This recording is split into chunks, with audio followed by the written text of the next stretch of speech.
yaitu mengenai barisan dan deret. Sebelumnya, izinkan kami memperkenalkan diri. Dimulai dari saya. Nama saya Nipulita Kananda. Nama saya Putri Karista Manwitami. Nama saya Kadek Dara Suciawati. Nama saya Kadek Cantika Putranandani. Nama saya Pengemas Sadurawan. Baik, itu tadi perkenalan dari kami. Di sini kami akan memulai dari materi yang pertama, yaitu mengenai barisan, yang akan dijelaskan oleh saya sendiri. Dimulai dari definisi barisan. Barisan adalah salah satu konsep dasar dalam matematika yang membahas tentang susunan atau urutan angka-angka yang mengikuti pola tertentu. Dalam kurikulum matematika kelas 10, barisan merupakan bagian penting dalam materi deret dan pola bilangan. Baik, selanjutnya saya akan menjelaskan mengenai sifat-sifat barisan. Jenis-jenis barisan. Yang pertama ada barisan aritmatika. Barisan aritmatika adalah barisan yang memiliki beda atau konstan antara dua suku yang berurutan. Bisa dilihat di sini contohnya seperti angka 2, 5, 8, 10, 14, dan seterusnya. Bilangan-bilangan ini memiliki beda 3. Rumus suku ke N dengan UN, yaitu suku ke N, dan yang A merupakan suku pertama, dan yang B beda antar suku. Selanjutnya ada barisan geometri. Barisan geometri adalah barisan yang memiliki rasio tetap antara dua suku yang berurutan. Seperti contohnya 3, 6, 12, 24, dan 48, dan juga seterusnya. Memiliki rasio atau beda yaitu 2. Rumus suku ke N dengan UN, yaitu suku ke N, A suku pertama, dan R rasio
rasionya 2, N-nya 8, dan kita kurang 1.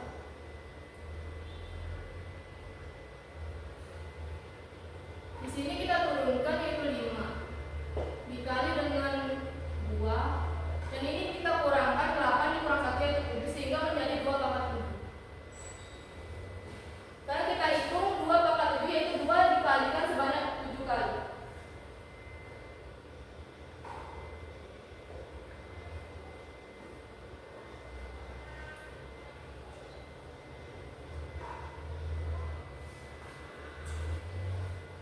Di sini kita dapatkan hasil yaitu di sini 4 dikali lagi 8, 16, 32, 64, dan 128. Jadi kita kalikan 5 dikali 128.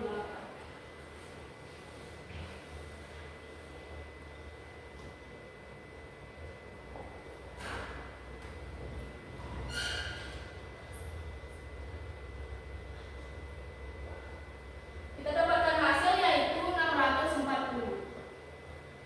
Baik, sekian dari penjelasan saya mengenai barisan aritmatika dan juga geometri. Di sini ada yaitu kesimpulan akan dibacakan oleh Wira. Kesimpulan barisan. Kesimpulannya yaitu pemahaman tentang barisan membantu dalam menyelesaikan masalah yang berhubungan dengan pola bilangan dan memperkirakan nilai tertentu di masa depan dalam sebuah urutan tertentu. Baik, materi yang kedua tentang deret akan dibacakan oleh Tiara dan Kiran. Baik, di sini saya akan membacakan pengertian deret. Deret bilangan adalah sebuah rangkaian angka yang dituliskan secara berurutan. Setiap angka dalam deret disebut suku. Deret bilangan dapat berupa deret aritmatika atau deret geometri, tergantung pada pola pertambahan atau perkalian suku-suku dalam deret. Selanjutnya akan dijelaskan oleh Kiran. Baik, di sini saya akan menjelaskan tentang materi deret aritmatika. Deret aritmatika adalah deret bilangan yang setiap suku berbeda dengan suku sebelumnya dengan selisih yang tetap. Misalnya, deret bilangan 2, 5, 8, 11, dan 14, dan seterusnya merupakan deret aritmatika dengan selisih 3 antara setiap suku.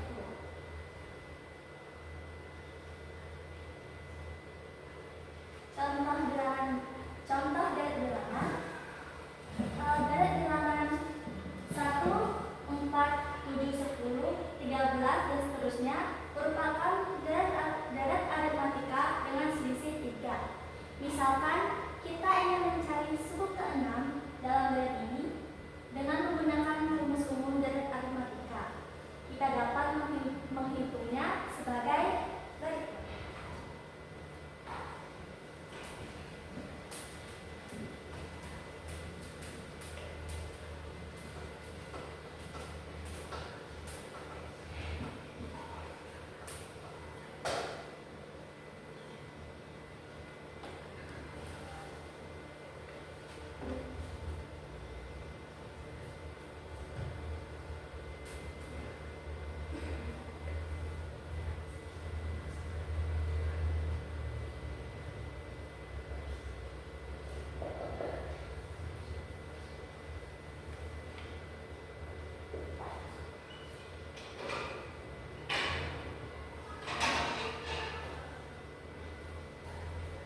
contoh yang kedua yaitu deret geometri.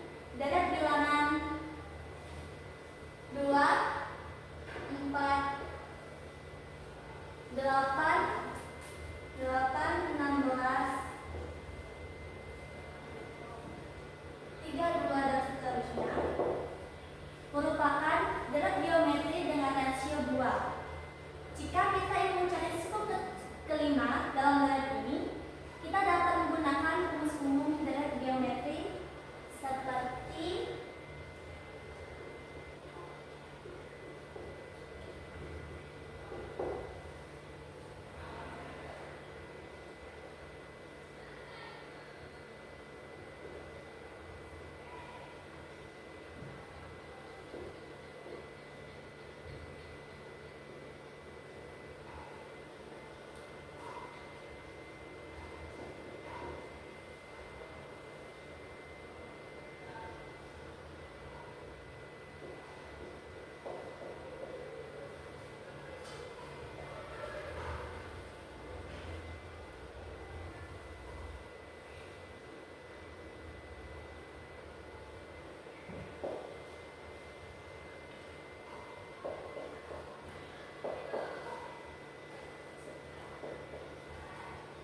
jadi suku kelima dalam deret ini adalah 32.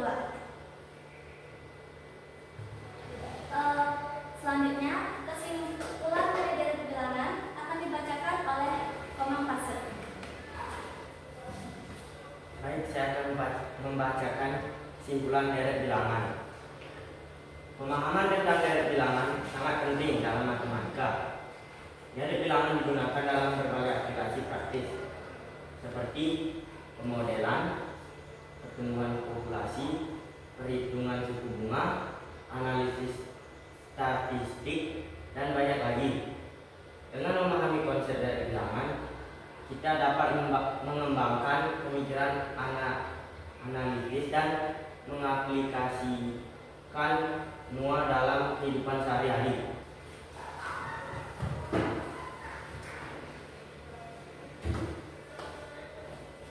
Baik, sekian penjelasan mengenai materi bab 2 dari kami. Jika ada yang kurang jelas atau salah kata yang kami katakan, kami mohon maaf yang sebesar-besarnya, dan terima kasih atas waktunya. Kami tutup dengan bareng sandi. Om